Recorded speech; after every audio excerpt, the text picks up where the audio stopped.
capítulo 21, verso 1 de Números. Dice: cuando el rey de Arad,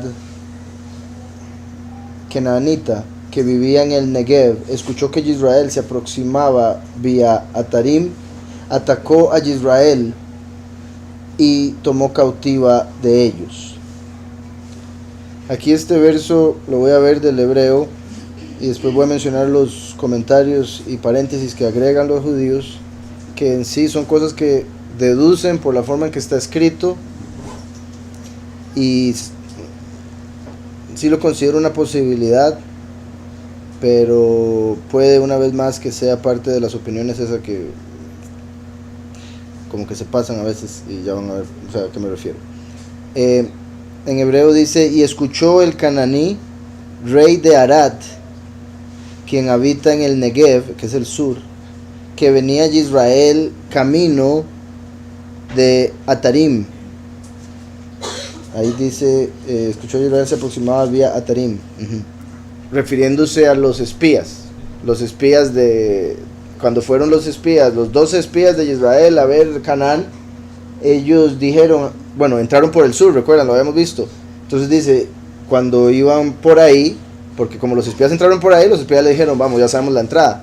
Entonces iban a entrar por el mismo lugar que los espías habían ido, y por eso dice esto acá. Dice aquí con respecto al cananita, se dice que era Amalek, pero Amalek no es descendiente de Canaán. Entonces lo que interpretan, y ya vamos a ver por qué, es que era Amalek que estaba viviendo en esa tierra y había adoptado el lenguaje de Canaán, como una persona que sea latino y se va a Estados Unidos y empieza a hablar inglés y se lleva a todos sus familiares. Un montón de familias tienen eso, y hablan todos inglés allá, y de repente tienen un montón de hijos y todos empiezan a hablar inglés y ya ni español hablan. Entonces, como si alguien llegara de esos gringos, pero en realidad son latinos que llevan muchos años allá, por decirles algo. Entonces eso es lo que dicen que era el caso con Amalek aquí, y ya les digo en sí por qué. Aquí hay unos paréntesis que dice: cuando el rey de Arad, dice localidad ubicada entre Beersheba y el Mar Muerto, Kenanita, que vivía en el Negev, que es al sur de Israel. Negev lo traducen normalmente como sur. Escuchó que Israel se aproximaba vía Atarim, atacó a Israel y tomó cautiva de ellos. Aquí dice vía Atarim es el camino que habían tomado los espías que ingresaron a Israel desde el sur. Con respecto a esto de tomó cautiva de ellos, es el final del verso 1, que dice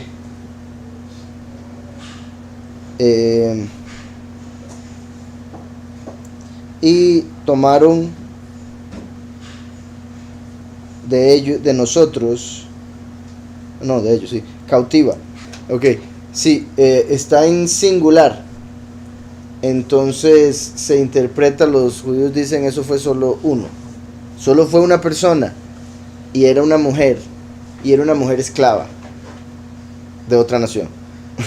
Entonces, como dando a entender, en realidad no tomaron nada, ¿verdad? Están más o menos dando a entender los judíos. Denme un segundo aquí para leer un par de comentarios importantes. Sí, se habla de que cuando estaban en el éxodo iba la nube que los protegía. Nadie podía atacarlos si estaban dentro de la nube, pero si alguien pecaba quedaba fuera de la nube. Entonces iba como a la par del campamento, pero como si el campamento tuviera así una cobertura y la persona iba allá afuera. Entonces unos cuantos andaban así por pecado, y a esos eran los que llegaba a atacar a Amalek por la retaguardia. Entonces aquí vemos que Aarón murió en el capítulo anterior. El capítulo anterior terminó con la muerte de Aarón, y recuerdan que así como, lo cual va a ser interesante por algo que vamos a leer acá, cuando Miriam murió se fue el pozo, ahora muere Aarón, se va la nube de estima. Entonces, como se va la nube de estima, Amalek los ve descubiertos y dice, ahora sí los puedo atacar. Entonces, dice aquí, de hecho es lo que iba a decir acá. Como les dije, el verso en hebreo empieza, y escuchó el cananeo, rey de Arad, que habita en el Negev, que venía de Israel, etcétera, etcétera. Pero como empieza diciendo, y escuchó, se toma eso para decir, escuchó que había muerto Aarón, y la nube de estima se había ido. Y Amalek siempre ha sido un pueblo usado para castigar a Israel, listo en todo tiempo para provocar calamidad. Entonces, este es uno de los detalles que utilizan para decir que era Amalek, porque no se esperaron a nada, simplemente deseaban destruir a Israel, y por ende apenas vieron la oportunidad, apenas escucharon, Aarón murió, no tienen la nube, no están protegidos, matémoslos. Después dice, quien vive en el sur, dice, este es Amalek, como está escrito en el verso 13-29, capítulo 13, verso 29 de Números. En Números 13-29 dice que Amalek vivía en el Negev. Entonces, como dice aquí que habitaba en el Negev, está haciendo alusión a los que estaban ahí. Dice, Amalek cambió su lenguaje y empezó a hablar la lengua cananea. Y oigan esto, o sea, no diría que sería solo esta la razón, pero no me extrañaría que esto fuese parte del plan o la estrategia. Dice, para que Israel orara al Todopoderoso para que les entregaran a los cananeos, pero al ellos no ser cananeos, entonces no serían entregados. Entonces, por decirlo así, era como nos vestimos de cananeos, hablamos como cananeos, ellos van a orar para que caigan los cananeos, nosotros somos Amalek, entonces no nos van a... Entonces es como lo toman los judíos. Pero sí es importante el hecho de que habitaban en el sur, y no sería extraño que hablasen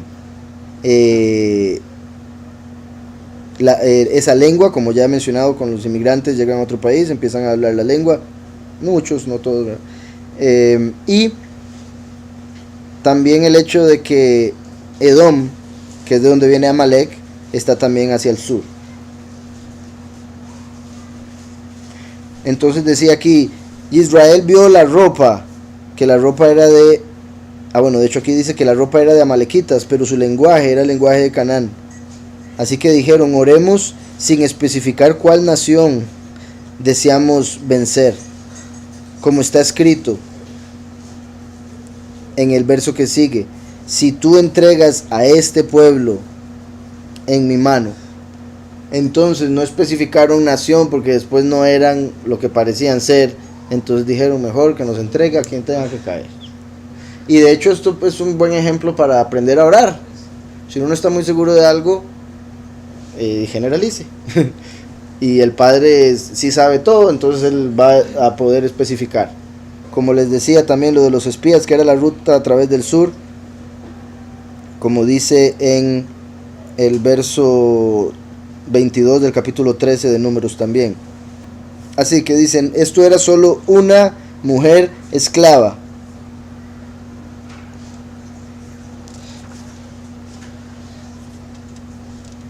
Puesto que dice, literalmente dice, capturaron un cautivo de ellos, en vez de decir, y capturaron gente, o capturaron una mujer y un niño.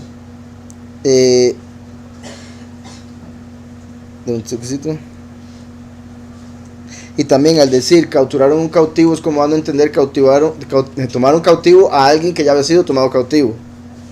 Por eso lo interpretan como una esclava, porque normalmente los que tomaban cautivos en guerra se convertían en esclavos. Entonces al decir tomaron cautivo a un cautivo, está dando a entender que ya lo habían tomado los israelitas antes.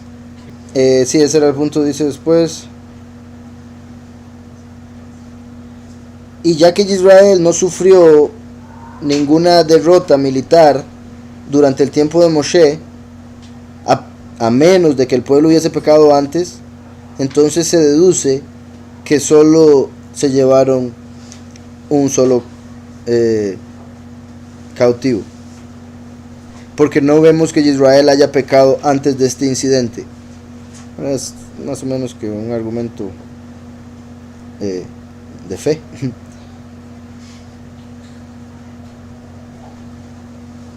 Y también dice esto: es razonable asumir que era una mujer, porque si hubiese sido un hombre, los israelitas lo hubiesen matado, de acuerdo a Deuteronomio 20:13. Entonces, si los israelitas hubiesen tomado a esta persona cautiva de una nación y fuese hombre, lo hubiesen matado, como está escrito en Deuteronomio que hay que hacer con los hombres de las naciones que el pueblo tuviese que destruir. Pero a las mujeres se les dejaba vivir. Entonces, como era alguien que había sido llevado cautivo de otro momento, se deduce que era una mujer, porque a los hombres no se los llevaban cautivos. Como ya he explicado, ¿verdad? Como siempre, lo que antes se ve como esas guerras es para nosotros entender hoy en día la guerra espiritual en la que estamos. Como dice el Nuevo Pacto, no estamos en guerra contra carne y sangre, sino contra principados, potestades, en sí las autoridades de los cielos, los ángeles caídos. Entonces, dice, lo hubieran matado. Además de eso, la palabra Shevi, que es cautivo, que aparece en el verso, se usa en otra parte en la escritura como equivalente de Shivha, que es esclava de otra nación. Porque hay una palabra de esclavo del mismo pueblo y una palabra para esclavo de otro pueblo. Entonces aquí está usando una esclava de otra nación, por ende, en otro verso se utiliza como sinónimo. Por ende, con todas esas razones se deduce que fue una mujer esclava la que se llevaron. Entonces, decía el verso 2, Israel le hizo una promesa a Yahweh: si entregas a ese pueblo en mi mano, haré Jerem. O sea, se refiere a que apartará a Yahweh los despojos. Haré Jerem sus ciudades. ¿Cómo lo traducen en esa? ¿Qué haré de sus ciudades? Las destruiré, sí. Eso es normalmente lo que se interpreta en realidad. Destruiré sus ciudades, que sería en cierta forma, o sea, una de las interpretaciones sería: las consagraré o las apartaré para ti, como cuando se aparta un animal y lo que se hace con el animal es sacrificarlo, darle fuego, ¿verdad? Entonces es como, será algo apartado, vamos a quitar todo lo que está ahí. Pero también está haciendo alusión a: vamos a destruir lo material, el oro y la plata va a ser tuyo, no lo vamos a tomar para cosas del pueblo, sino para cosas de espiritualidad, el templo, etcétera, etcétera. Eso es lo que se interpretaría ahí con esa palabra. Por eso lo ponen aquí en hebreo, de hecho, ni siquiera la traducen. Dice haré Jerem, o sea, apartará Yahweh los despojos de sus ciudades. Al decirlo así está diciendo: vamos a despojarlos, vamos a destruirla, pero lo que sea ahí, oro y plata, lo vamos a dar al servicio de Yahweh, no lo vamos a tomar para nosotros. Básicamente sería el punto. Dice: si entregas a ese pueblo en mi mano, haré Jerem sus ciudades. Yahweh escuchó la voz de Israel y entregó a los kenanitas. Ahí pudo haber dicho Yahweh entregó a los kenanitas, pero dice escuchó la voz. Recuerdan en el capítulo anterior cuando Jacob y Israel, vean como aquí no está diciendo Moshe, está diciendo Israel. No está diciendo el pueblo, está diciendo Israel como una persona. Entonces mi punto es, todo el pueblo está hablando como una persona. Moshe es el líder, es Moshe el que está mandando el mensaje, pero al nombre de Israel. Y recuerden que Moshe y Israel, porque Israel es el que se llamaba Jacob, patriarca, hijo de Yitzhak, hijo de Abraham.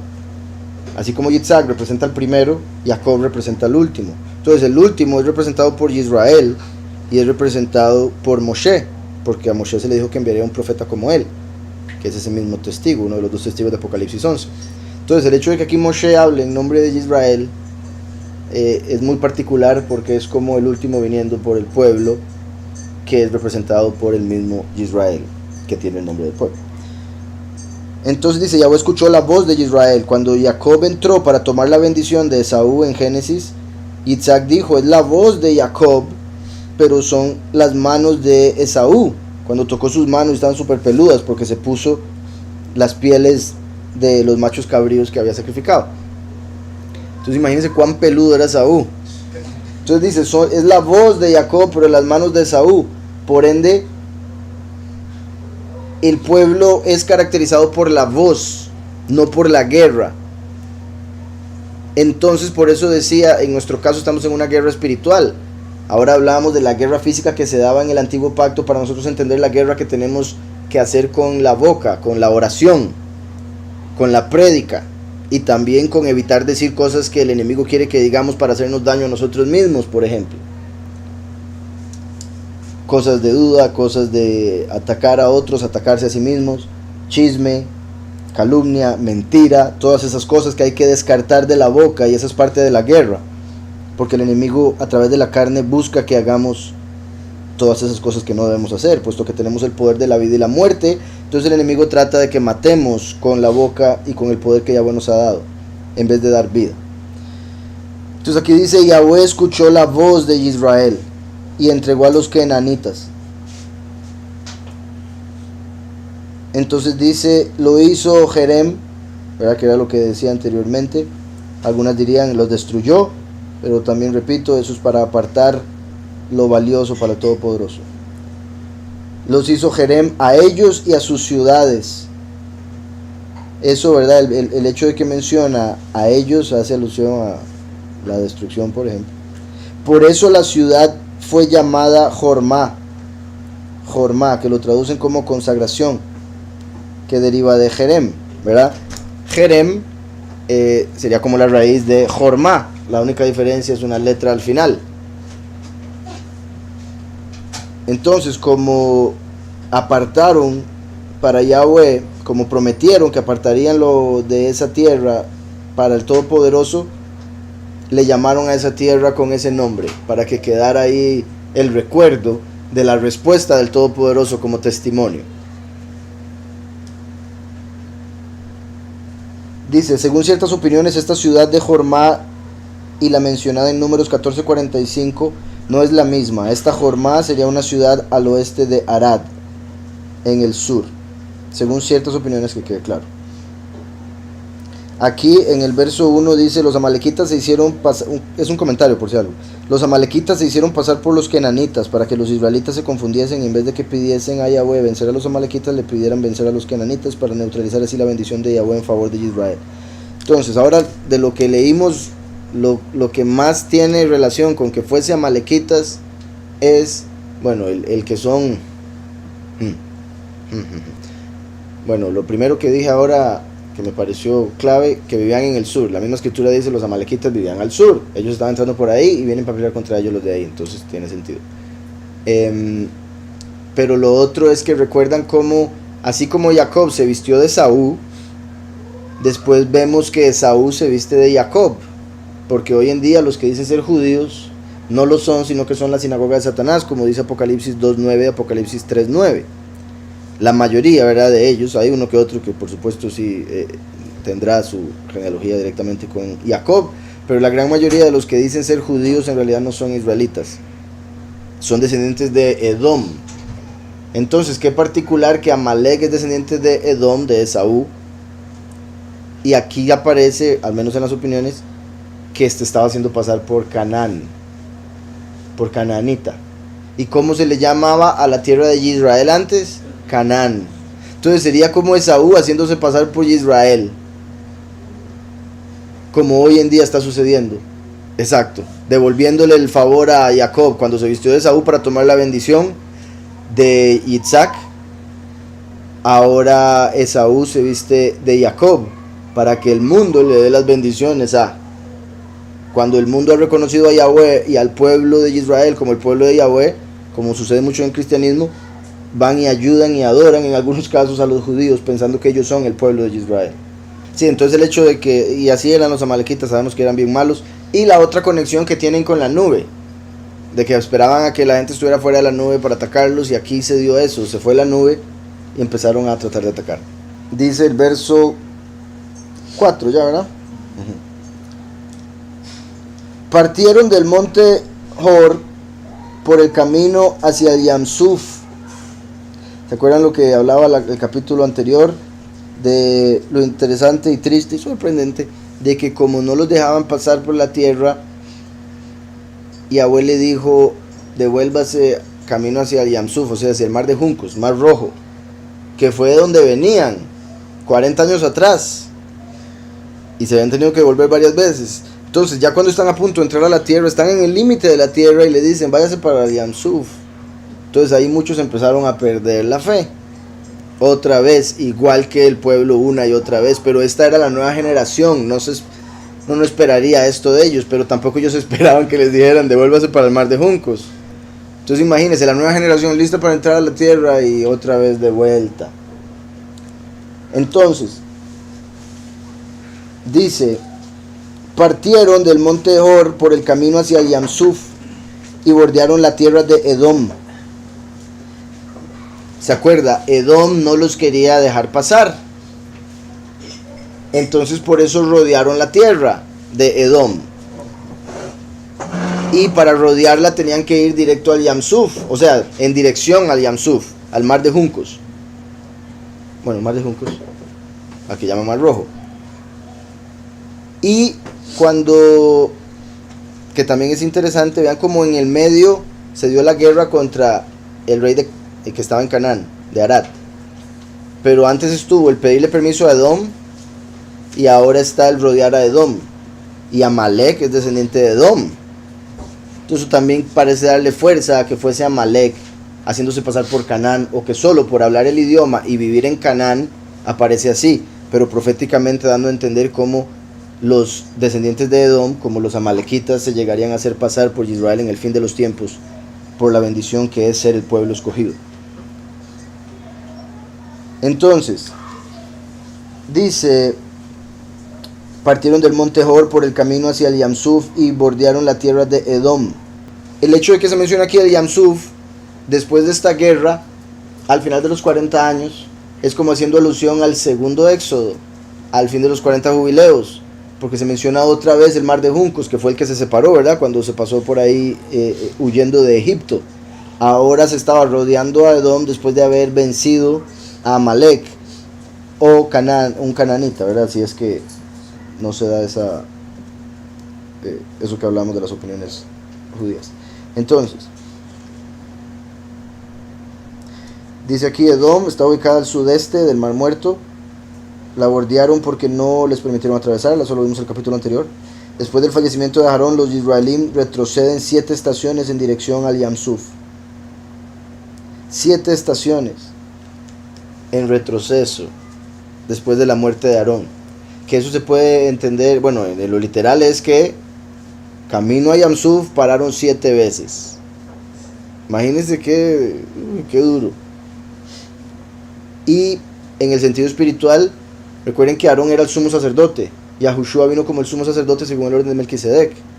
Cuando Yahushua se fue, la fe y todo lo que él vino a dejar empezó a hacer un retroceso a través de las 7 congregaciones que habrían en los últimos 2000 años, como las 7 congregaciones de Apocalipsis 2 y 3.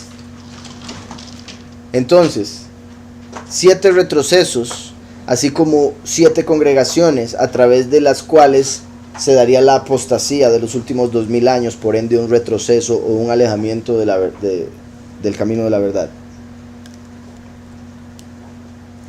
Entonces, dice, el pueblo estaba impaciente a causa del camino. Aquí ponen un paréntesis, por haber estado simultáneamente tan cerca y tan lejos de la tierra prometida. Que fue lo que mencionaba, ahora estuvieron a punto de entrar, estaban al límite. Edom les dice, no, vaya a ver quién los deja entrar. Tienen un pleito y les empiezan a decir, devolvámonos. Acampemos acá. Sigamos devolviéndonos, acampemos acá. Sigamos devolviéndonos, acampemos. Imagínense, 7 veces.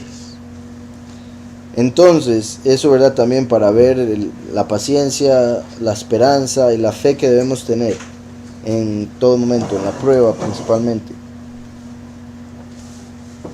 Entonces dice,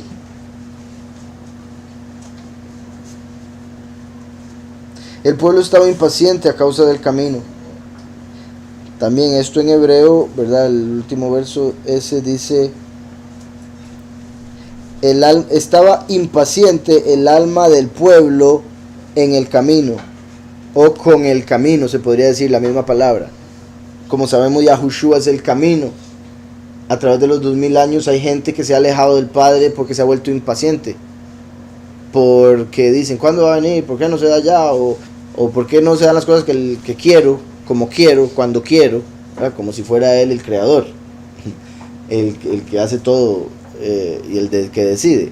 ¿Verdad? Obviamente, por eso es que en el judaísmo eso viene siendo idolatría, porque la persona está pensando que es la voluntad de él la que importa y la única que debe cumplirse, cuando hay, bueno, obviamente la principal, que es la voluntad de Yahweh, y Yahweh decidió darle a cada persona libre albedrío, y por ende cada persona, imagínese cómo Yahweh hace para poder manejar el libre albedrío de todos y que nada se desarme en este mundo.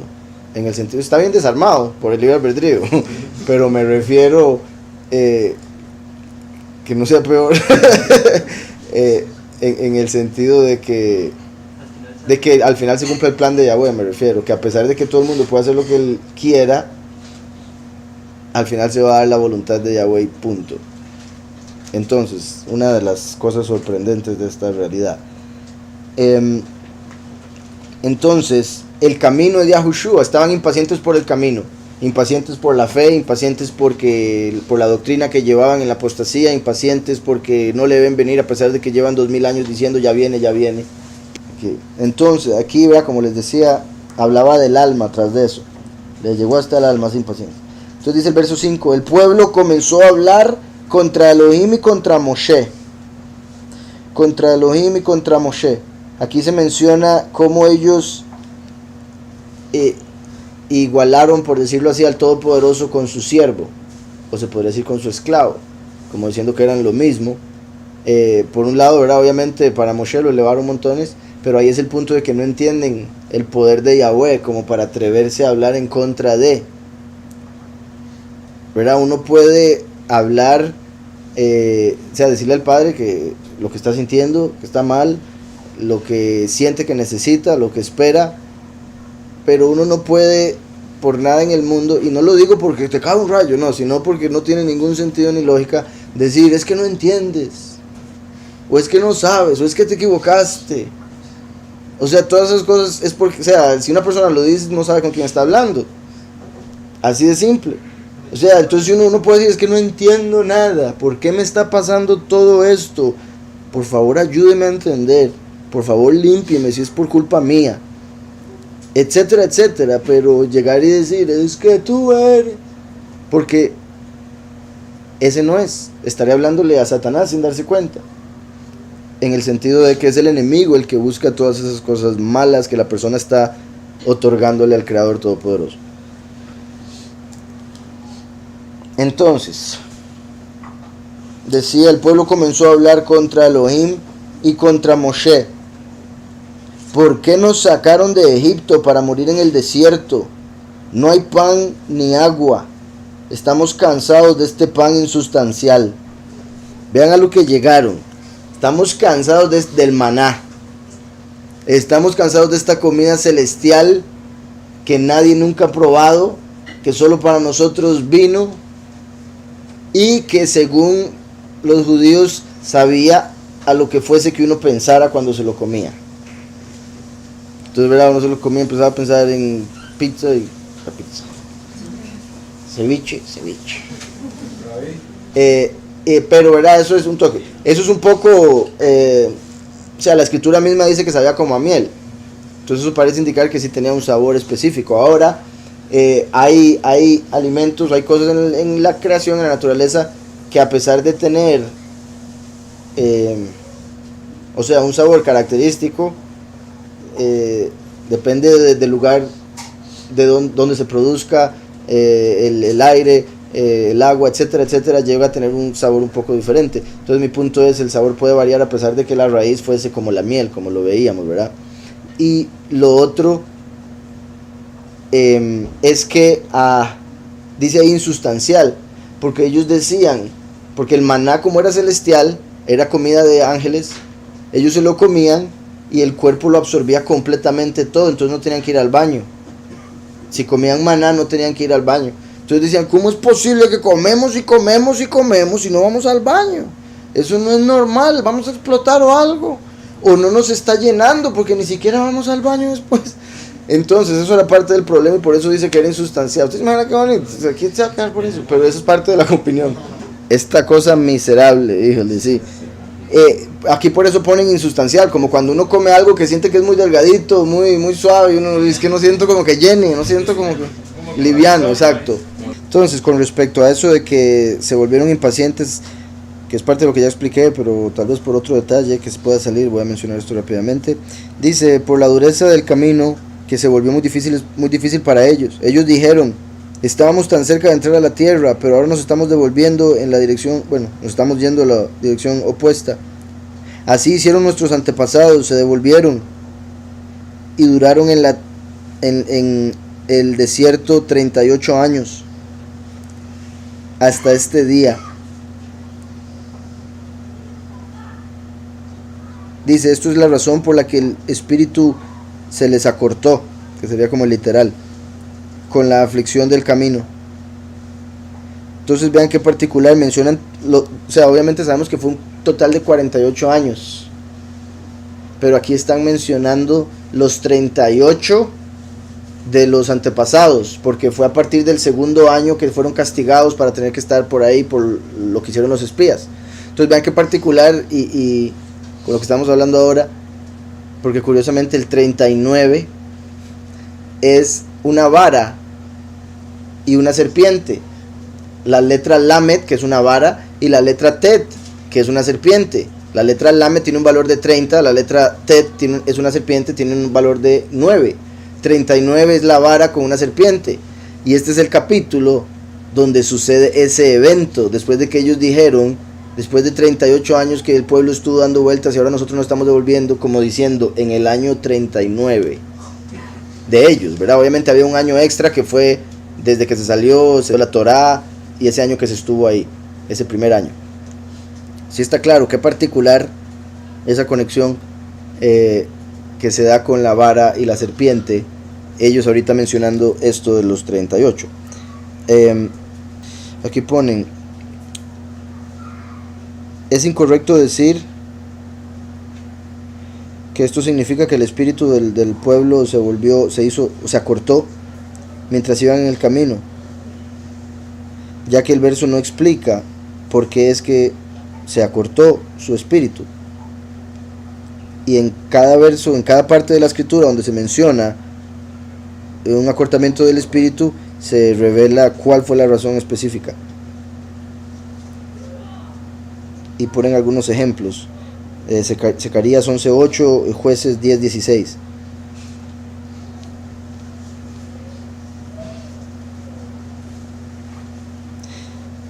Y el acortamiento de espíritu, Kitsur Nefesh, que en realidad es acortamiento del alma, se refiere a como cuando se le van las fuerzas y una situación es demasiado difícil para la persona, siente que no la puede soportar. A eso es a lo que se referían. Llegó un momento donde ya su espíritu, su alma no les dio, y dijeron, ya no podemos seguir en estas, ya no. Pero repito, en vez de pedir ayuda, ¿por qué no aparece? Y fueron donde Moshe y le pidieron, por favor ayúdenos, estamos cansados, ya no nos da el alma. Lo que van es, que salís para matarnos, nos sacaste de Egipto. Que esa no es la respuesta correcta, ni punto. Pero sí, entonces, el acortamiento de alma, haciendo alusión a cuando una persona siente que no puede. El alma no le da para soportar una situación. Dice, en contra de Elohim y de Moshe, hicieron igual al esclavo con su dueño. Esto es un ejemplo de que cualquiera que habla de Elohim como si él fuera un socio, es eliminado del mundo. Aquí se está refiriendo, hay una ley en el judaísmo, de que cualquiera que diga que el Creador Todopoderoso, que está escrito en Deuteronomio, que es uno, cualquiera que diga que el Creador tuvo un socio para hacer la creación, es eliminado del otro mundo. Eso se aplicaría, o sea, por decirlo de alguna manera, estoy de acuerdo con eso, en el sentido de que la persona que cree, por ejemplo, que hay 1000 dioses, que uno hizo una cosa, que el otro hizo otra cosa, etcétera, etcétera, está cayendo en eso, no está aceptando al verdadero creador, se está quedando corto y por ende no va a poder entrar a la vida que preparó el creador para aquellos que le reconocen en este mundo en el cual se mantiene oculto. Pero ahí también los judíos, ¿verdad? Como sabemos, muy de la letra, y la letra mata, más el espíritu vivifica, esto lo interpretan mucho o lo llevan al punto de, por ejemplo, cuando hablamos de Yahushua el Mesías, Por ejemplo, el hecho de que Yahushua es la palabra y todo fue creado a través de la palabra. Ellos consideran eso como, eso es un socio. Como si, y no es eso, es la forma en que Yahweh decidió hacer las cosas. Y es su imagen. O sea, él hizo una imagen de sí mismo para poder crear todo a través de esa imagen, que es su hijo. Y como ya hemos hablado en Salmo 110, que fue lo que Yahushua usó para revelarles a los fariseos que no sabían de lo que hablaban, vemos que David, el rey, dice, Yahweh dijo a mi soberano.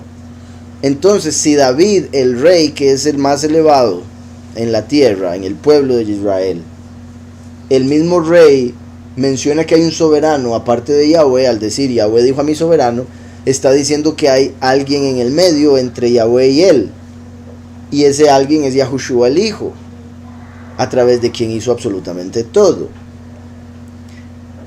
Y tras de eso, o sea, también el punto de, por ejemplo, cuando yo menciono cómo Yahweh utilizó malachim o ángeles para que hicieran algunas cosas, eso algunos judíos lo interpretan como, esos son socios. No es socios, esos serían empleados. Los empleados no tienen el mismo lugar que un socio. Y el hijo es el heredero. Socio es alguien con el que dice, ok, yo necesito algo de usted, usted necesita algo de mí, unámonos, hagamos esta sociedad y empecemos a hacer un negociazo. Esos son Samael y Lucifer. ¿Sí me explico? Entonces, por si algo, porque si en algún momento oyen a un judío o hablan con un judío, pueden utilizar ese argumento para decir eso de Yahushua o para cuando uno empieza a hablar algo de los ángeles. Pero eso tiene que ver con más bien Lucifer tratando de hacerse pasar por Yahweh como el único. Cuidado, alguien dice que hay otro como yo. En el sentido de que ese es Lucifer, ¿verdad? Ese pensamiento de querer ser el más especial y todo. Como he mencionado, normalmente la analogía que menciono es un rey es el que tiene toda la autoridad, todo el poder, toda la riqueza de X reino. Él es el que manda. El rey dice, quiero un puente, lo dice, se hace el puente. Y él dice, y se va a llamar con mi nombre porque yo lo hice. Cuando fueron un montón de esclavos los que estaban ahí. Pero él les dio los recursos, él les da la comida, él les da la casa, él les da todo lo que necesitan. Dije esclavos, ¿verdad? Por imaginarme Egipto, pero en sí, el rey dice y se hace. Yahweh es rey, dice la escritura, y a través de su palabra hizo todo. Pero Yahweh nos da ejemplos en la tierra de cómo las cosas se hacen cuando alguien tiene palabra de autoridad y recursos para decir, quiero un edificio, y un año después está el edificio, y él lo único que hizo fue pagar y decir lo que quería. Aquí en este mundo el dinero es poder. Yahweh tiene el poder para decir y hacer con solo hablar.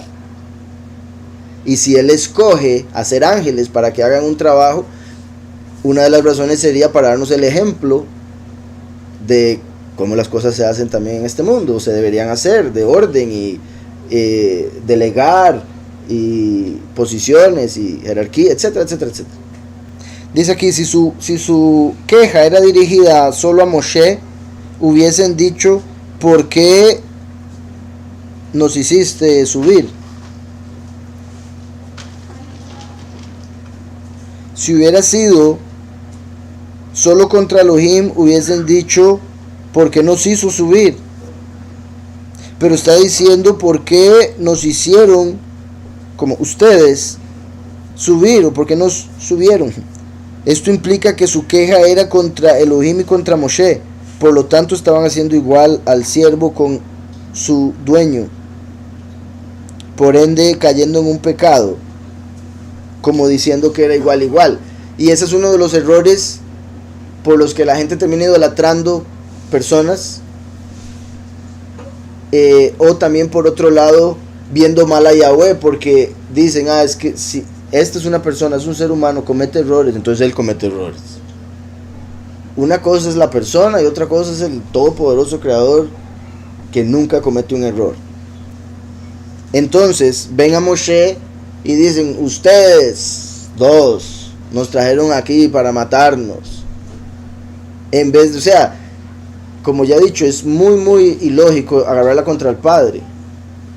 Uno podría entender un poquitico que dijeran, Moshe, usted yo creo que no habla con Yahweh. Moshe, yo creo que usted no le está entendiendo. ¿Cómo que nos devolvamos? ¿Sí me explico? Eso sería todavía un poco más comprensible. Que entiendan que Yahweh no comete errores y el hombre puede que sí. Pero por un lado están trayéndose abajo a Yahweh y están elevando a Moshe a niveles que ninguno de los dos deberían estar. ¿Sí me explico? Es como Moshe, por eso repito, tenerle respeto a Moshe porque él mismo, imagínese la presión de todo lo que hacía. Y pedirle, puede hablar con Yahweh para ver si puede hacernos un favorcito porque estamos muy cansados. Entonces, otra forma de traducirlo, sí, nuestra alma está al límite. Por eso decía lo de acortamiento. Ellos decían, según la opinión del judaísmo, este maná está destinado a hacernos explotar nuestras entrañas. ¿Puede haber uno nacido de mujer que coma y no vaya al baño? ¿Que ingiera y no excrete? Entonces era una de las razones por las que decían que no lo querían, que era insustancial. Lo que acá dice el hermano, muy interesante. Porque recuerden que Micael es el que se va a manifestar en la tierra como un ser humano, según Daniel 12.1 y otras partes, pero hay 12.1 muy particular, muy directo. Micael se manifiesta como el último, testigo como Moshe. Aquí está Moshe. ¿Y qué dicen ellos? Ustedes hacen igual a Moshe con Elohim. Micael significa quién es como Elohim. Entonces aquí están haciendo a Moshe como Elohim, por ende como Micael, quien es como Elohim, como confirmando que en el futuro el último, a través de Yahushua, con su muerte y resurrección, se va a hacer uno con Elohim y por ende va a ser como Elohim. Sí, buen punto. También, por si algo, recuerden que en Éxodo 7 decía que Yahweh hizo que Moshe representara a Elohim en la tierra y Aarón fuera su profeta. Entonces, en cierta forma, se podría decir, Yahweh lo puso en esa posición a Moshe, y eso llevaría naturalmente a las personas eventualmente, malinterpretando algunas cosas, a cometer esos errores. Como decir, si usted es Elohim en la tierra, ustedes fueron los de la culpa. Ambos. Exacto. A Paulus lo muerde una serpiente, él la arranca y la tira al fuego, y no le pasa nada. Y la gente lo empieza a adorar como un Elohim. Y ay, no le pasó nada. Porque primero decían, este es un pecador, vea, lo mordió una serpiente, es un pecador. Se tiene que morir, por eso se escapó de la muerte en el agua y ahora la muerte lo sigue. Pero Pablo se quitó la serpiente, la tiró al fuego y continuó trabajando en lo suyo. Entonces cuando vieron que no le pasó nada ni se hinchó, dijeron, uy, este hombre es un dios. Entonces ahí Pablo les dice, no, más bien yo predico del verdadero Elohim, no cometan esos errores de caer en idolatría por un milagro o por algo que el Padre Todopoderoso hace, idolatrar algo o a alguien. Como vemos ahí, fue una serpiente que picó, que mordió a Paulus, que es una representación del último, por ende se conecta con Moshe, así como Pedro es una representación del primero. Entonces Paulus lo muerde la serpiente, la arranca y la tira al fuego. Entonces vean la conexión de serpiente mordiendo y fuego y veneno que no le hace daño a Paulus, que es como Moshe. Ahora con esta historia que estamos por leer, el que venga Paulus como la mano de Yahweh a ser mordido por la serpiente, o sea, morir, para poder echarla al final en el fuego. Y las naciones lo verían como, o sea, lo elevarían a un nivel que después él diría, pero el punto es que reconozcan a Yahweh, no a la carne, ¿no? Entonces, dice, bueno, si el pueblo comenzó a hablar contra Elohim y contra Moshe, ¿por qué nos sacaron de Egipto para morir en el desierto? No hay pan ni agua, estamos cansados de este pan insustancial. Estamos cansados. Balejem Haklokel. Entonces dice, verso 6, entonces Yahweh mandó contra el pueblo serpientes venenosas para morder a la gente. Falleció una gran multitud de Israel. Que estaban las cosas mal y se quejan, vienen las cosas a ponerse peor. Entonces, vean esto que interesante. De hecho en hebreo, vean cómo lo dice el verso 6, dice, y envió Vayishlach Yahweh Baam contra el pueblo, el Hanehashim, las serpientes, Haserafim, las serpientes a los serafín. Serafín, ¿verdad? No es el que la mayoría se imagina cuando escucha esa palabra, creo. Serafín son un tipo de ángeles. De ahí vino ese nombre y lo hicieron singular. Pero im en hebreo es plural. Entonces saraf es el singular, serafim es el plural. Saraf es una serpiente de fuego. Son un tipo de ángeles que son hechos o vienen del elemento del fuego. Son serpientes, están alrededor del trono. Serafim. Aquí no significa que ahí lo que llegaron fueron ángeles. Significa que eran un tipo de serpientes cuyo veneno, cuando entra en el hombre, lo quema. Entonces son como serpientes que botan fuego de sus bocas. Y aquí es como un dragón, y como mencionaba Pablo, agarró la serpiente y más bien la echó en el fuego. Y el veneno que la serpiente le puso no le hizo daño. Recuerden que el veneno de la serpiente representa el pecado. Cuando la persona peca, entra el veneno de muerte en su carne. Por eso la paga del pecado es la muerte. La persona peca y entra ahí un veneno del enemigo que lo empieza. Por ejemplo, cuando una persona peca y así pierde la inocencia en algo específico, ahora el enemigo entra ahí con ese veneno para seguir poniéndole pensamientos en la mente y tratar de desviarlo por ese lado, con recuerdos, con ideas, con todo lo que pueda. Entonces, el pecado es como ese veneno que entra y termina matando eventualmente. Ellos, como pecaron con sus bocas quejándose, ahora Yahweh los castiga a través de las bocas de las serpientes. Como salió veneno espiritual de sus bocas contra Moshe y contra Yahweh, ahora el veneno de serpientes, son mensajeros de Yahweh, porque son sus criaturas y hacen lo que Él les dice, como mensajeros de Yahweh, por ende como malachim, y por ende como serafim, vienen y atacan al pueblo pecador.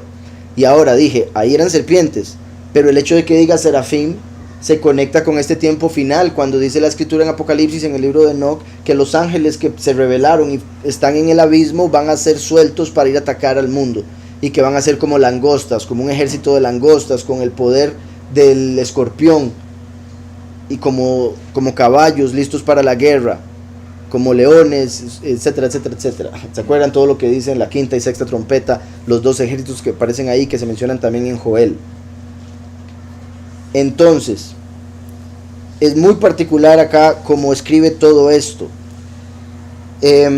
Repito, pecaron con su boca, con la boca de las serpientes están siendo castigados. Todo es, como dicen en hebreo, midá keneged midá, medida por medida, ojo por ojo, diente por diente. Entonces, Yahweh mandó contra el pueblo serpientes venenosas para morder a la gente. Falleció una gran multitud de Israel. Vean cómo en el capítulo anterior se estaba tratando de pasar Edom o Roma o los falsos israelitas. Entonces se da una guerra contra Amalek, que esa es una representación de la última guerra en el fin de los tiempos, porque Amalek Yahweh prometió que lo destruiría en el fin y nunca más se va a volver a oír ese nombre en la historia. Entonces pelean contra el que se cree es Amalek, si no contra Canaán. Se puede ver como la conquista de la tierra que se da en ese tiempo final.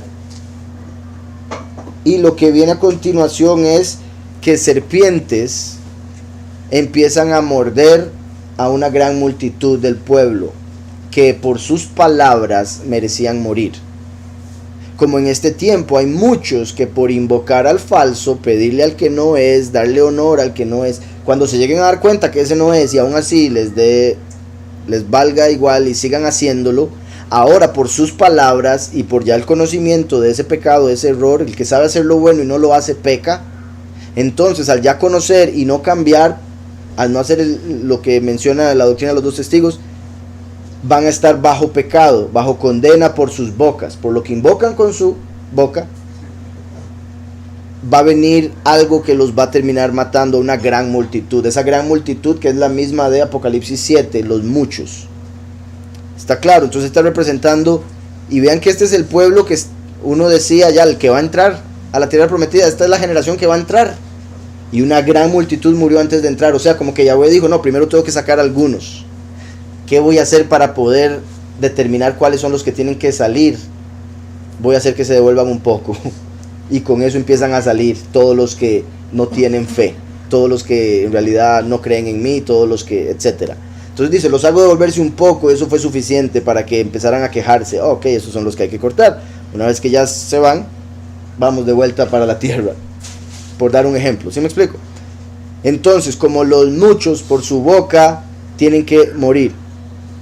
Curiosamente, Nahash, que es serpiente, porque ahí dice mandó serpientes, serafim. Entonces, serpiente Nahash es el valor numérico 358. Lo que tenemos arriba es Nahash, Nun, Het, Shin, serpiente. Los valores numéricos de cada letra respectivamente son 50, 8 y 300. Por ende se puede sumar 358. Entonces la palabra Nahash tiene un valor numérico de 358. Eso indica que Yahweh utilizó específicamente 358 poderes para crear una serpiente. Ahora tenemos la palabra Mashiach, que es ungido. Mashiach, que son las letras Mem, Shin, Yud, Het. Vemos que tiene la Shin y la Het, que son 308 respectivamente. Cambian la Mem y la Yud. La Mem es 40, la Yud es 10, por ende 50, mismo valor numérico de la Nun. Y eso indica que Mashiach es 358, igual que Nahash. Entonces, Yahweh utilizó igualmente 358 para lo que se refiere a lo que significa ser ungido. No los mismos 358 poderes por si algo, simplemente una misma cantidad. Y eso hace que las palabras se conecten. Entonces, por eso es que, como decía ahora, los muchos por su boca van a tener que pagar con muerte por rechazar al verdadero Mashiach y seguir al que le enseñan en las falsas doctrinas, la gran ramera y demás. Entonces, quiere decir que ahí no están invocando a Mashiach, están invocando un Nahash, y por la conexión piensan que es el mismo, y por eso van a ser mordidos por esas serpientes que han estado adorando. Se les va a manifestar lo que han pedido. ¿Sí me explico? Igual que aquí, con esas quejas, con esas formas de hablar. Entonces, y me refiero aquí en el capítulo, ¿verdad? No aquí. Entonces, 358. Por eso es que Yahushua viene al mundo como Mashiach. Y la serpiente lo mata. Ahí lo que se hizo fue restarle a la serpiente 358 porque se mató a Mashiach y por ende quedó en 0. Yahushua al morir en el madero mató a la serpiente. Por eso vino en carne, semejanza de pecado, para al sacrificar esa carne que no había cometido pecado, poder matar a la serpiente que está en la carne del resto de la humanidad. ¿Está claro? Espero, muy importante. Entonces Yahweh mandó contra el pueblo serpientes de fuego para morder a la gente. Falleció una gran multitud de Israel. El pueblo se dirigió a Moshe diciendo: la transgresión en que incurrimos al haber hablado contra Yahweh y contra ti. Así es literal, pero aquí ponen para entender. Reconocemos la transgresión en que incurrimos al haber hablado contra Yahweh y contra ti. Ora a Yahweh que saque de nosotros las serpientes. Entonces ahí sí, ¿verdad? Ahí sí ya viene. Ay, no, pero no queríamos que fuera tan feo. Cuando ya empieza o sea, es como cuando alguien dice, pero ¿por qué me está yendo tan mal? Y Yahweh dice, te puede ir peor. Ay, pero no quería que me fuera peor. Aquí fue lo que pasó. En vez de quedarse calmaditos, comer maná, no. Se quejaron, vienen las serpientes y ahora sí, ay, Moshe, perdón, pecamos. Obviamente, ¿verdad? Que quede claro, ¿verdad? No me estoy burlando, simplemente es particular que así es el ser humano, tristemente. O sea, y obviamente uno tiene que pelear contra eso para no ser así, es mi punto. No debemos ser así.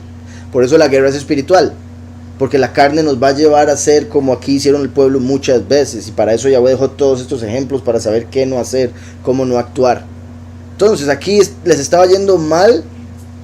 Decían estar al límite. Y Yahweh les dice, no, hombre, voy a expandir los límites.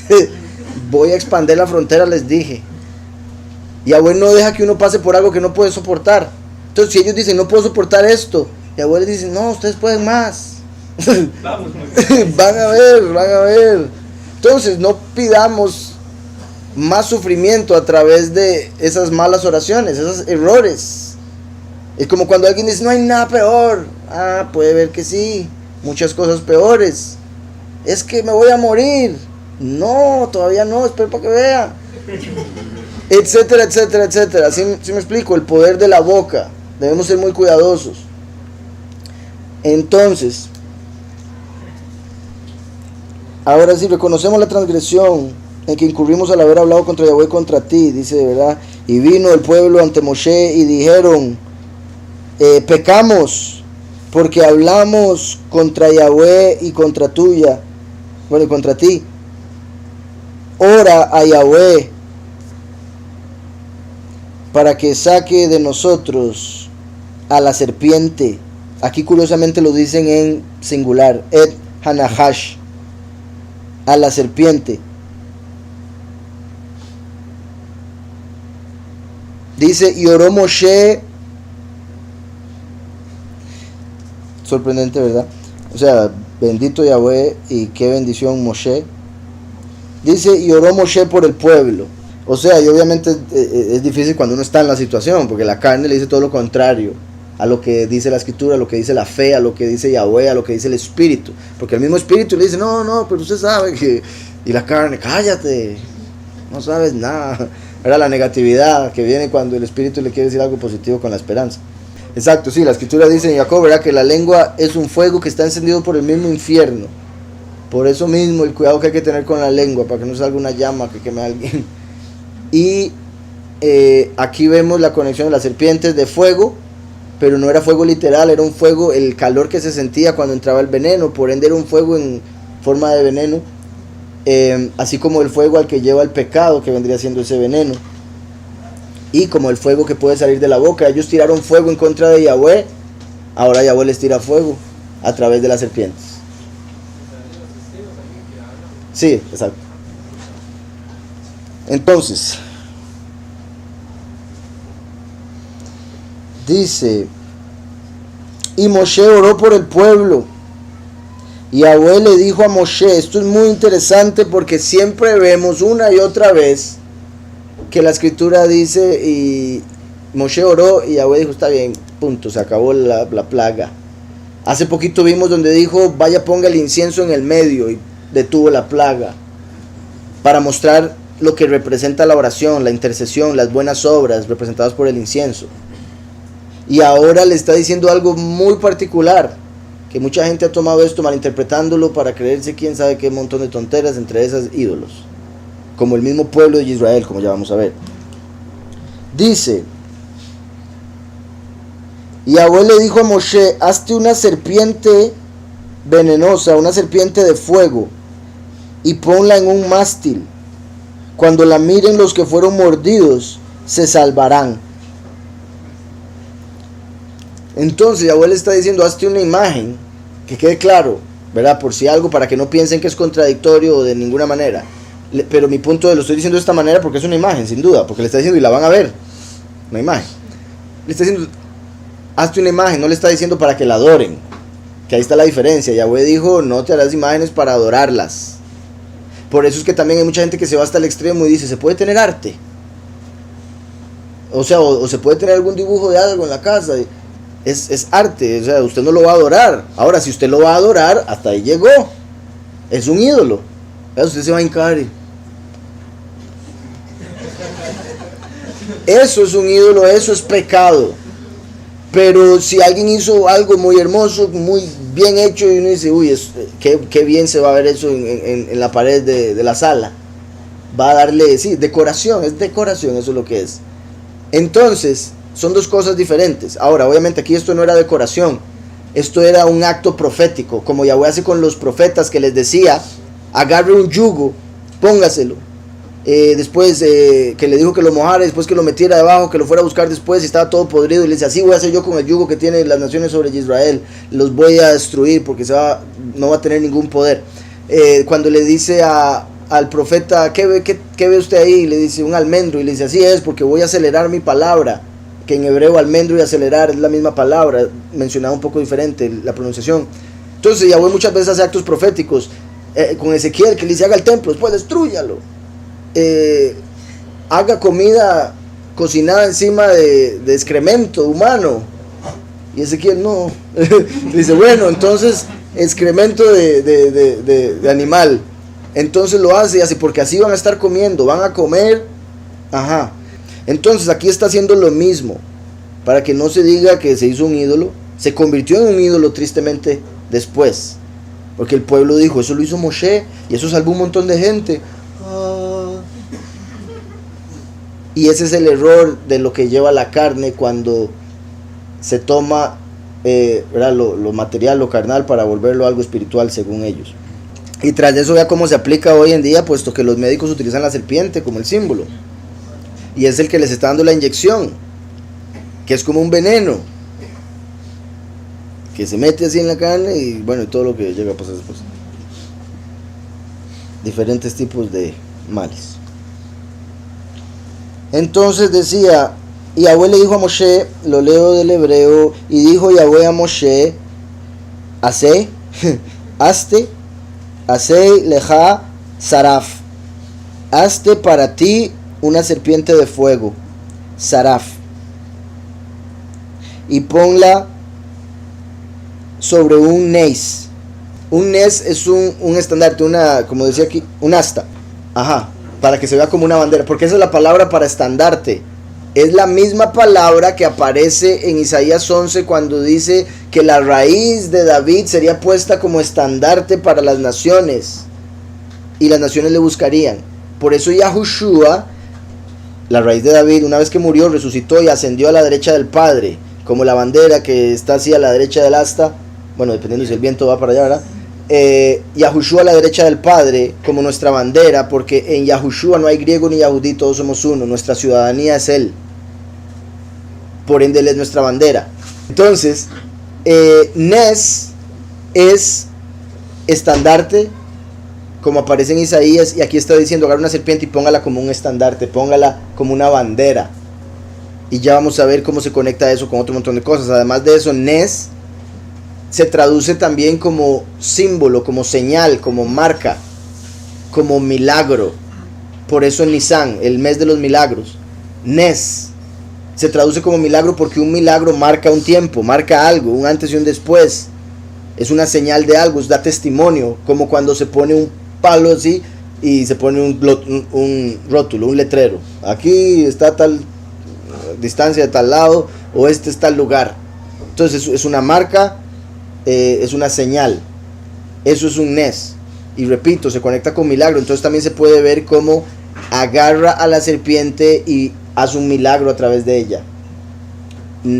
También se puede ver cómo Yahushua, Mashiach 3:58, que vino a matar a la serpiente, Nahash 3:58, al ser puesto en alto en un madero, en un Nes, llegó a traer el milagro del perdón de pecados, Nes, durante el mes de Nisan, de milagros. Entonces dice, y ponla sobre un Nes, y será que todo el que sea mordido y la vea, vivirá. Todo el que sea mordido y la vea. Y por si algo, para los que no hayan escuchado, un hermano aquí, es una bromita, que dijo, y eso es, en realidad es un buen punto. ¿Y los ciegos? ¿Cómo hacen? Si solo se van a salvar viendo, ¿cómo hacen los ciegos?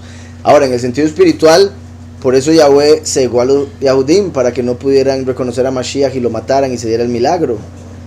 Y los que no reconocen a Mashiach están ciegos espiritualmente, por ende nunca van a poder ser sanos, porque la única forma es viéndolo. O sea, la única forma es reconociéndolo como Mashiach, porque nosotros andamos por fe, no por vista física. Entonces nuestra fe es nuestra vista. Al tener fe en Mashiach lo vemos y por eso somos salvos, pero el que no tiene fe no tiene vista, por ende no logra verlo. Y por eso ahí la idea de Hechos es que al menos palpando, como el ciego, como hoy no veo, pero yo le busco. Así debe hacer la gente cuando está en la apostasía. hasta que Yahweh le dé la vista, le dé la luz, que es Yahushua. Por eso el ciego y el que ve, cuando no hay luz, son iguales. Cuando se manifiesta la luz, se nota cuál es cuál. Se rasga el velo como el de Moshe para que pueda ver directamente, también como, bueno, dice Pablo, pero eso ya es para el futuro, que ahorita vemos como en un espejo oscuro, y en la otra vida vamos a ver cara a cara. Ahora, en los espejos de hoy en día uno ve como cara a cara. Los espejos de ese momento eran de bronce, y esto se va a conectar con este momento, porque la serpiente que va a ser Moshe es de bronce. Entonces, los espejos de ese tiempo se hacían con bronce, así súper pulidos. Imagínense usted. Entonces, bronce súper pulido era que se hacían los espejos. Aquí Moshe está diciendo, ok, tráigame el espejo, voy a hacer una serpiente. ¿Por qué? Porque esta serpiente va a ser espejo, reflejo de Mashiach. Va a ser un espejo profético, por eso con bronce, entre otras razones que ya vamos a ver. ¿Está claro? Entonces, sí, muy buen punto. También curioso que el bronce es una mezcla de metales, como el primero y el último, que es la mezcla de cielo y tierra, agua y fuego, y como el primero y el último se hacen uno a través del sacrificio del primero y el último. A través del sacrificio de Mashiach, el último puede ser sacrificado para cumplir algo, y después de su sacrificio es unido con el primero. Hechos 17:24, leo rápidamente, dice: el poderoso que hizo el mundo y todas las cosas que en él hay, siendo soberano del cielo y de la tierra, no habita en templos hechos por manos humanas, ni es honrado por manos de hombres, como si necesitara de algo, pues él es quien da a todos vida, aliento y todas las cosas. De una sangre ha hecho todo el linaje de los hombres, para que habiten sobre toda la faz de la tierra. De una sangre, de Adán, y después de Noah. De una sangre ha hecho todo el linaje de los hombres para que habiten sobre la faz de la tierra, y les ha prefijado el orden de los tiempos y los límites de su habitación. Por eso es que el racismo es lo más estúpido del mundo, porque es de una sangre que venimos todos.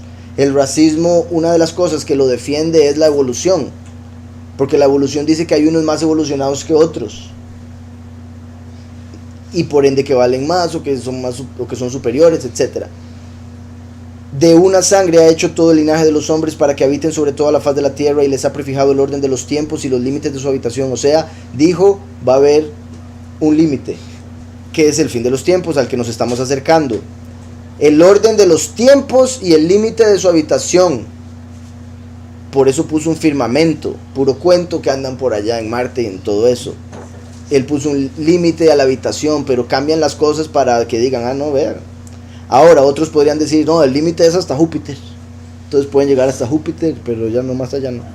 Entonces dice 27, para que busquen, dice, y les ha prefijado el orden de los tiempos. O sea, solo hay un tiempo determinado para buscarlo.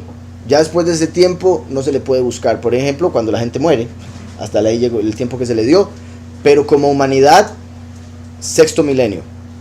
Ese tiempo fue el que dio para que le busquen. Después cuando entremos al 7º milenio, ya no va a haber que buscarle. Él se va a dar a conocer, se va a revelar. Entonces dice, orden de los tiempos y los límites de su habitación, para que busquen a Yahweh, si en alguna manera palpando, ¿verdad?, como un ciego, pueden hallarlo, aunque ciertamente no está lejos de cada uno de nosotros. Entonces dice, porque en él vivimos, nos movemos y somos. Vean, él es el lugar, por eso Hamakom. Él es omnipresente en el sentido de que nosotros estamos en él. Por eso en todo lado que estemos, él está. Porque en él vivimos, nos movemos y somos, como algunos de vuestros propios poetas también han dicho, porque el linaje suyo somos.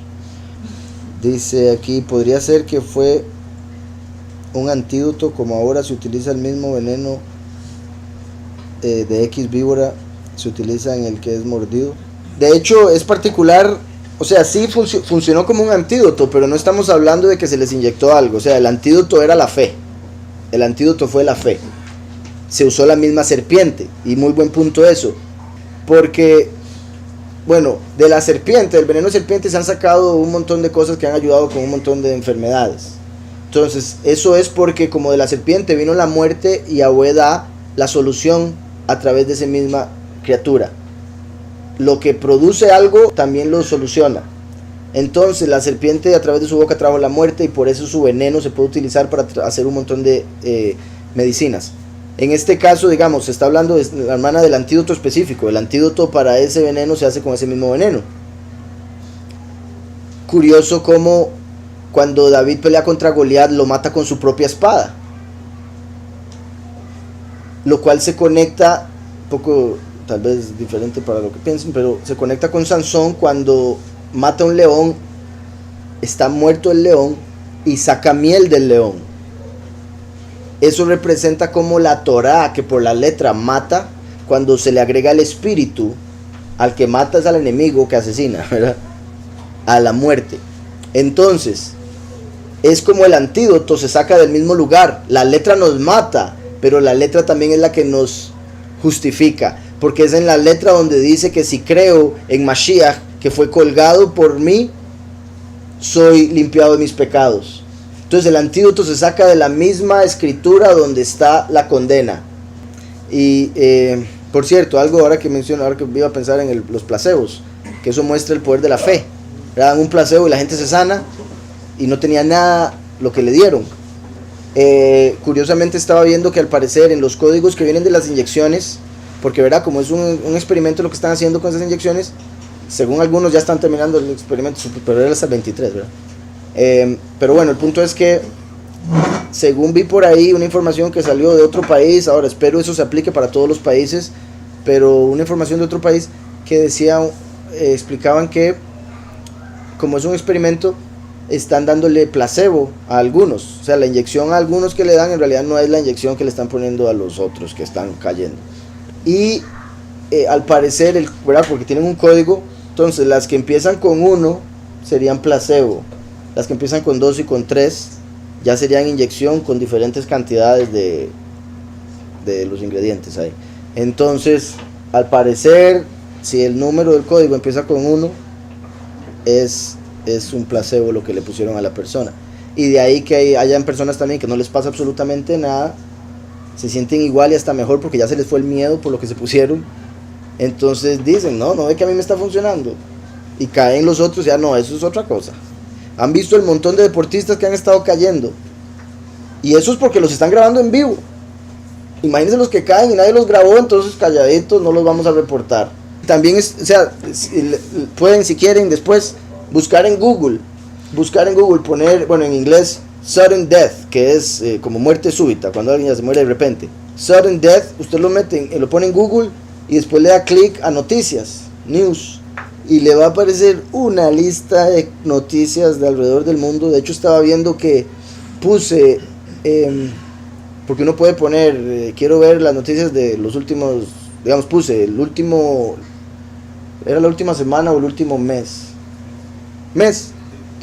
puse el último mes y salieron 24 páginas. De hecho conté, salieron 238, creo, algo así, 238 noticias en un mes de gente que se ha muerto así, de repente, de la nada, no se sabe, no tenía ningún problema, nada, murió.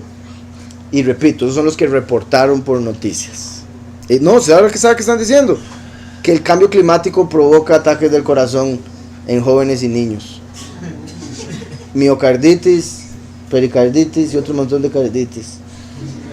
Cambio climático es el problema. Tras de eso recuerdan que se habla de que en esas inyecciones viene el Hydra vulgaris, que es una criatura que se regenera a sí misma infinitamente según lo que han visto hasta el momento. La metieron en la inyección y se cree que están tratando de ver si eso puede ayudar a la regeneración del resto del cuerpo del ser humano, o sea, tratar de quitar, o sea, poner esa característica de esta criatura en el ser humano. Entonces eso puede ser que sea parte de lo que no deje que mueran cuando busquen la muerte, como dice, que anhelarán la muerte, buscarán la muerte. Entonces, Yahweh le dijo a Moshe: hazte una serpiente, un saraf, y ponla en un mástil. Cuando la miren los que fueron mordidos, se salvarán. Cuando miren los que fueron mordidos, vivirán. Vajai. Dice el 9. Moshe, y vean el 9, el verso tet, que es una serpiente en hebreo. Ahí es donde hace la serpiente. Moshe hizo la serpiente de cobre y le puso un mástil. Y en efecto, cuando una serpiente mordía a alguien, éste miraba a la serpiente de cobre y se salvaba. Dice del hebreo, e hizo Moshe Nahash Nehoshet. Yahweh le dice, hágase un saraf. Y él se hace un Nahash Nehoshet. Entonces no quiere decir que no le hizo caso. Más bien aquí vemos parte de la sabiduría tan grande de Moshe. Porque Yahweh le dice, hazte un saraf, que es una serpiente de fuego. Y Moshe dice, ok, ¿cuál es el material más conectado con el fuego? Y dijo Nehoshet. ¿Y cuál es el material más conectado con las serpientes? Nehoshet. Porque Nahash es serpiente, Nehoshet es bronce. Entonces dijo, voy a hacer una serpiente, ¿qué mejor material para hacer una serpiente que el bronce? ¿Y por qué representa el fuego? Porque se utiliza el fuego para crearlo. Entonces una serpiente de fuego, una Nahash Saraf, la voy a hacer con Nehoshet, porque se usa el fuego. O sea, hay que hacer un saraf, hay que quemar algo, un incendio. Entonces, vean en hebreo, y este está bueno, ya se los he dicho muchas veces y espero Yahweh para eso que me ayude con el libro, porque este capítulo en el libro, era qué interesante que es. Entonces, en este caso, vean cómo ahora les había enseñado, no vamos a usar los números esta vez, les había enseñado Nahash, esto es Nehoshet. Entonces, Nahash es serpiente, Nehoshet es bronce. Yahweh le dice, hacer una serpiente, entonces él dice, voy a usar bronce, porque está relacionado en hebreo, y si está relacionado en hebreo, está relacionado en creación. Hay algo que no vemos ahí, que está ahí perfecto. Además de eso, es Nahash más una Tav. Es como agréguele la Tav a Nahash, y tiene material para hacerse a la serpiente. En pictográfico, Nehoshet sería la letra Tav que se le agrega en el pictográfico, es una cruz. Entonces en hebreo tenemos a la Nahash 358 siendo colgado de una cruz, que sería el asta, el mástil, la cruz, el madero. 358 en un madero, eso es Mashiach. 358 en la cruz, eso es Mashiach en la cruz, muriendo por nuestros pecados para que seamos salvados si creemos en Él, si lo vemos. ¿Está claro? Vean qué perfecto. También, al ser el 358 Mashiach puesto en una cruz, la serpiente estaría muriendo, se le estaría poniendo el asta aquí.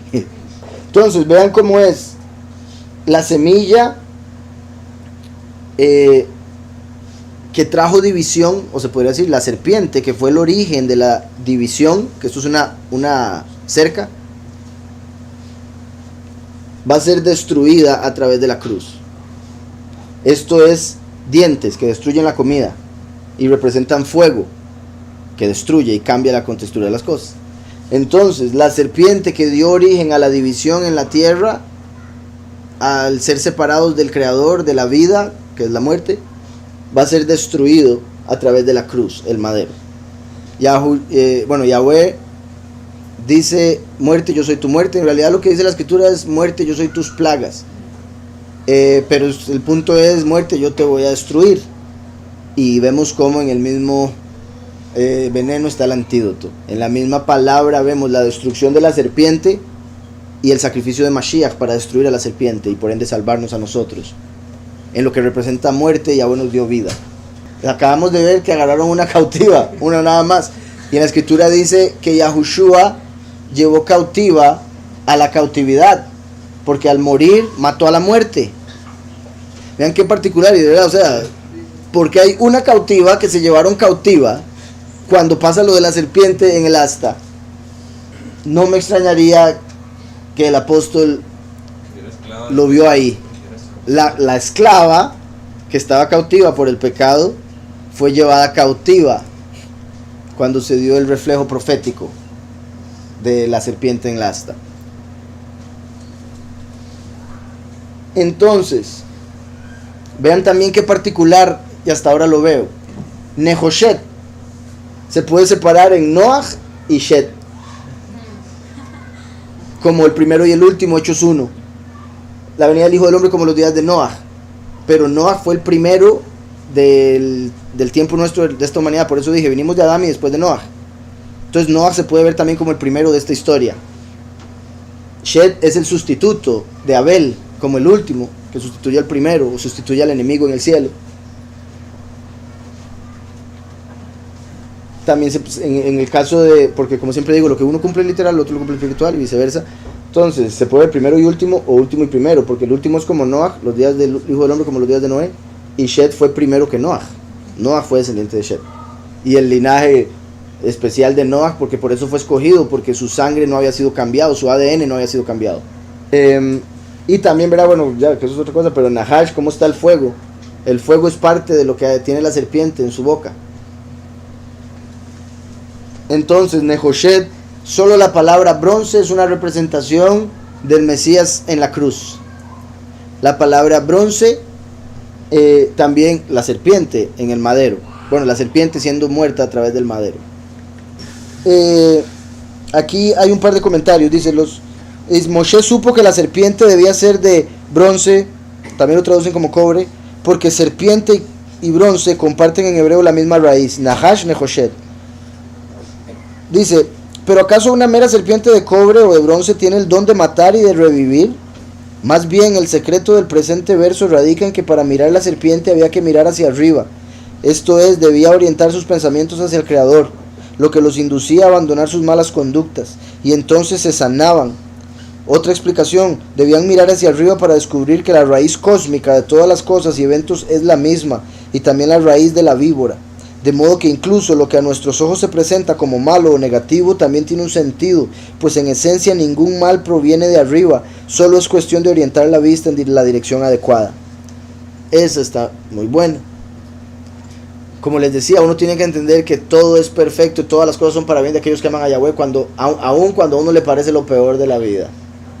Es que lo que sea que uno esté pensando, que el enemigo le ponga, que la carne le ponga, que el mundo, los amigos, los familiares le pongan, debe uno, como dice, ¿verdad? Como que todo depende de la perspectiva, desde donde se vean las cosas. Entonces, mientras uno esté viendo hacia arriba, va a entender que va a tener una solución, va a entender que lo feo va a pasar, que hay esperanza, etc. Entonces, leo este y después voy con esos reyes. Moshe hizo la serpiente de cobre y la puso en un mástil, y en efecto cuando una serpiente mordía a alguien se miraba la serpiente de cobre, vivía. Partieron los Yisraelim y acamparon en Obot.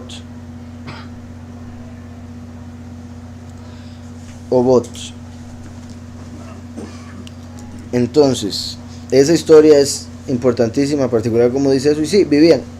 Sigamos. Obot se podría ver como Abot, que sería padres. Av es padre, la Tav haría el plural y la pronunciación de la O sería la otra parte del plural. Abot se podría ver como padres. Entonces, qué curioso que dice, y vivieron, veían la serpiente y vivieron, y después fueron a Obot, que se podría ver como fueron a los padres. Una vez que creemos en Mashiach, tenemos la vida para reunirlos con los patriarcas, con los que han pasado al otro mundo ya, con los padres. Pero en sí, Obot, con esa pronunciación, se traduce como odres. ¿Se acuerdan que acabamos de leer lo de vino nuevo en odre nuevo? Entonces, cuando sucede esto, fueron a los odres, que sería como decir, después de Mashiach, por creer en la muerte de Mashiach en el madero, vamos a recibir nuevos odres, un cuerpo nuevo. Fueron a recibir los odres por creer en Mashiach. Y como eso de Nehoshet se puede ver como dos personas, ya lo vimos, primero y último, entonces se puede ver, tras de eso, vean que esto está sucediendo al final de los 40 años, como al final de los 40 jubileos. Yahushua, cuando habló de este evento, él dijo, y por eso verán al Hijo del Hombre. Cuando el Hijo del Hombre sea elevado, se refería no solo a elevado al cielo con el Padre, sino elevado en un madero, como la serpiente fue elevada en un asta. Entonces dice que cuando el Hijo del Hombre sea elevado, entonces sucederá esto y esto, como la serpiente esta. El Hijo del Hombre viene en el fin de los tiempos, y después de que el último muere, los sacrifican, los escogidos van, o sea, los que no murieron, van hacia los cuerpos nuevos, los odres, y a reunirse con los padres. Obot, Abot. Ahora sí, voy a Segunda de Reyes 18. Segunda de Reyes 18, esto es muy importante. Esto, como les, o sea, no sé por qué este capítulo me gusta tanto en el libro, pero es el libro que escribí de primero que va a salir de segundo. Es un libro que escribí del nombre, pero después empecé a escribir el del Apocalipsis y decidí sacar el del Apocalipsis primero porque creo que en orden y lo que la gente necesita aprender va primero. Entonces, el que estoy ahorita publicando en la página es el del Apocalipsis. El segundo tiene que ver con el nombre. Pero lo del nombre yo me di cuenta, ¿verdad? Como ustedes saben, hace como ya, 14 años. Entonces, ayer fueron 14. Como 14 años por ahí, que me di cuenta lo del nombre, y ahí fue donde yo dije, no, yo tengo que leerme toda la escritura a ver si esto es cierto. Y me leí la escritura y iba guardando cada verso donde salía algo con nombre.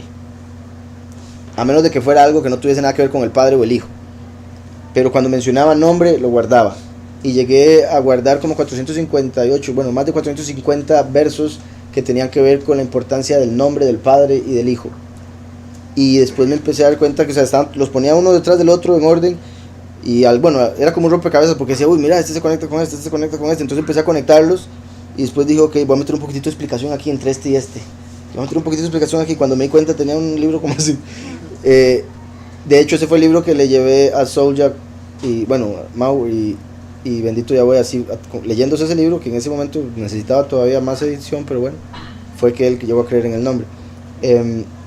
Y leyendo, llegué a un capítulo donde hablaba de este tema, y esta parte, cuando el Padre me la reveló, que como dije, fue empezando con lo del nombre, para mí fue muy poderoso, por varias razones. Ezequías fue un rey, Hizkiyahu, que significa mi fuerza de Yahweh, el rey. Y este hombre es una representación del último. Igual que Moshe, Paulus, Jacob, ahora tenemos a Ezequías, con todo lo que he dicho hoy. Y bueno, vamos a ver las razones. Dice, en el tercer año de Joshea, hijo de Ela, rey de Israel, comenzó a reinar Hizkiyahu, hijo de Acaz, rey de Yahudá. Entonces vean que era rey de Yahudá, como los 144,000 que son Yahudim. El último viene como Hizkiyahu por los pocos. Dice, cuando comenzó a reinar, tenía 25 años. Y reinó en Jerusalén 29 años. El nombre de su madre era Abí. El nombre de su madre era mi padre. Abí significa mi padre. Casi lo... Entonces, el nombre de su madre era Abí, hija de Sejayahu. Vean, esto es importante. Hizo lo recto ante los ojos de Yahweh, conforme a todas las cosas que había hecho David su padre. Entonces era como David. Entonces representa la rama de David, porque hizo todo como David. Dice, quitó los lugares altos, quebró las imágenes, rompió los símbolos de acera, e hizo pedazos la serpiente de bronce que había hecho Moshe. Porque hasta entonces los hijos de Israel le quemaban incienso. La llamó Nehushtan, porque era hecha de Nehoshet. Entonces le llamó Nehushtan, agregándole una nun al final.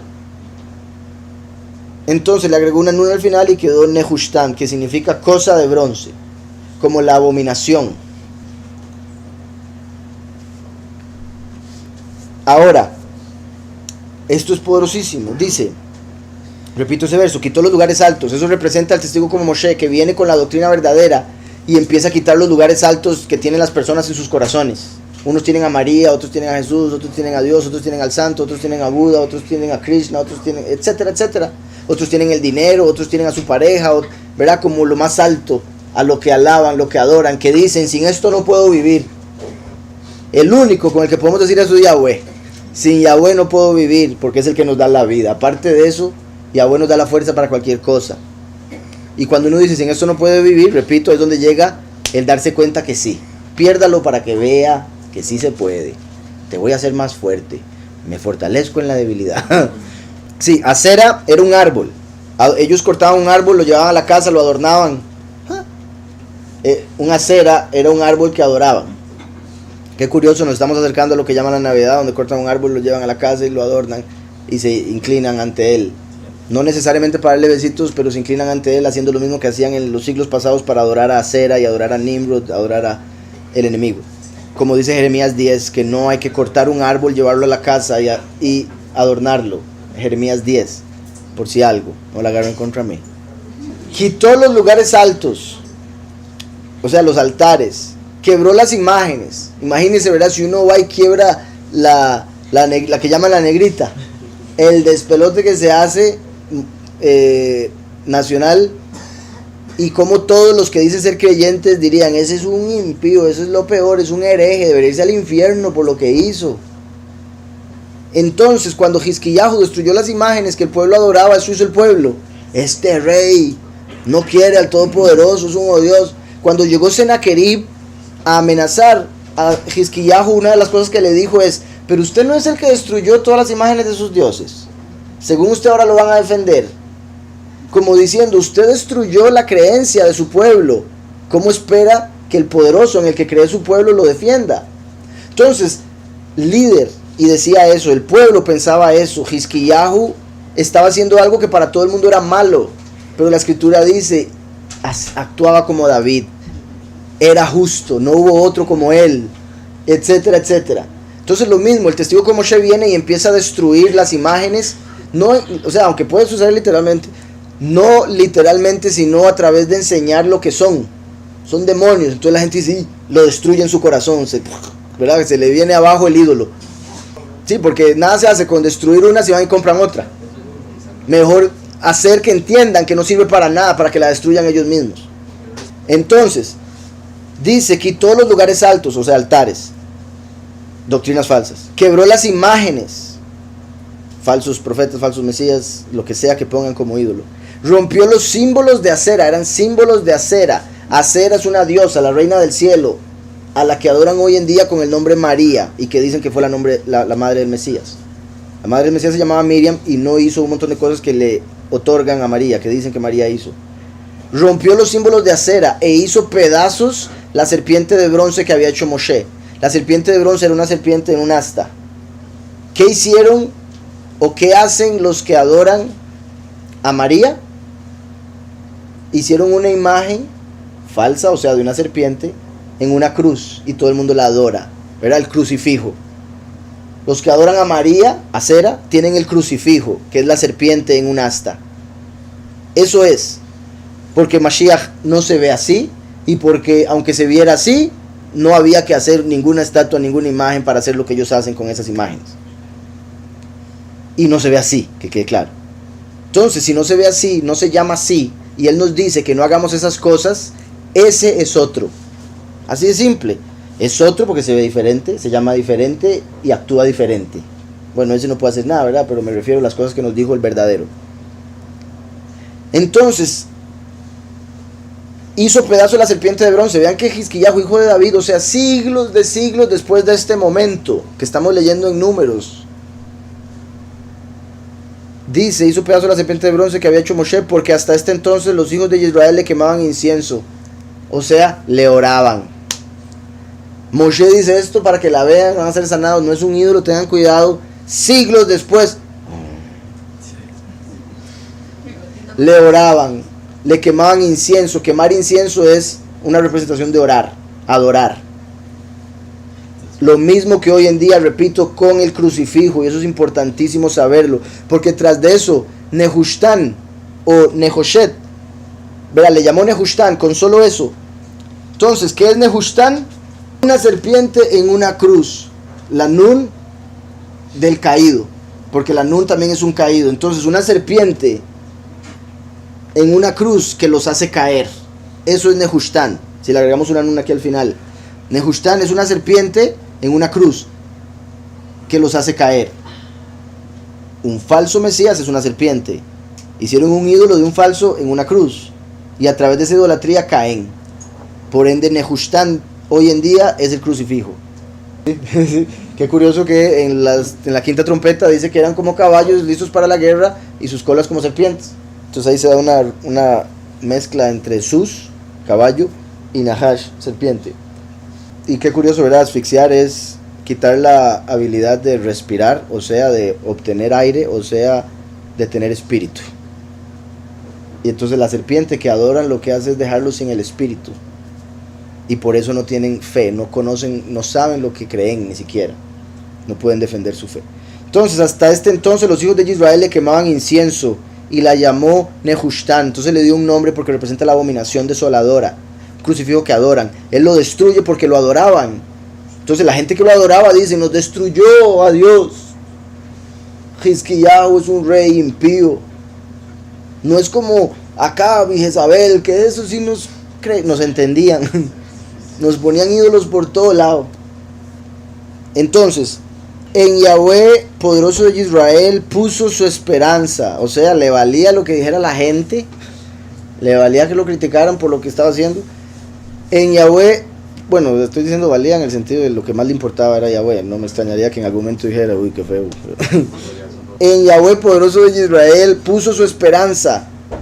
Entre todos los reyes de Yahudá, no hubo otro como él, antes ni después.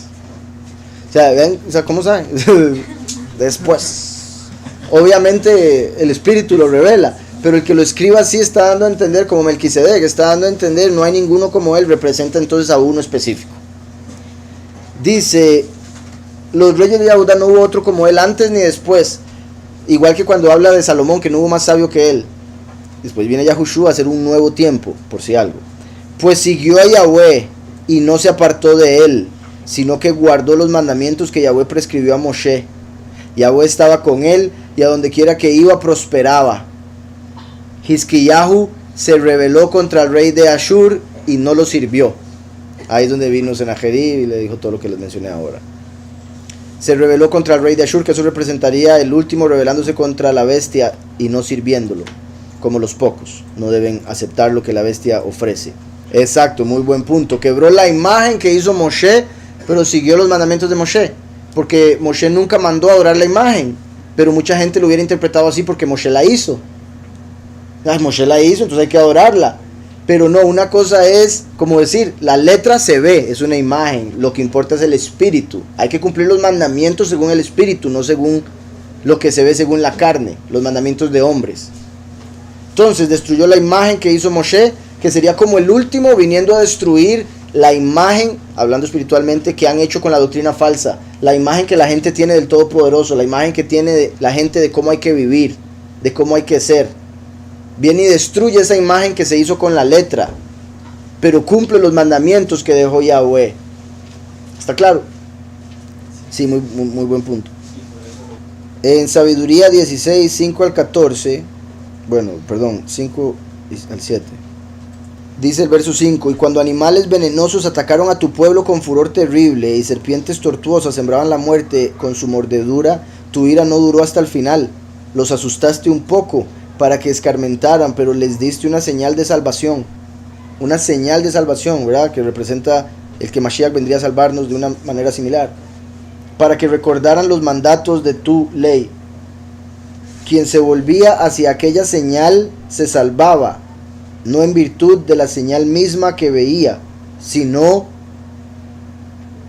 toda a ti, sino por ti, que eres el Salvador de todos.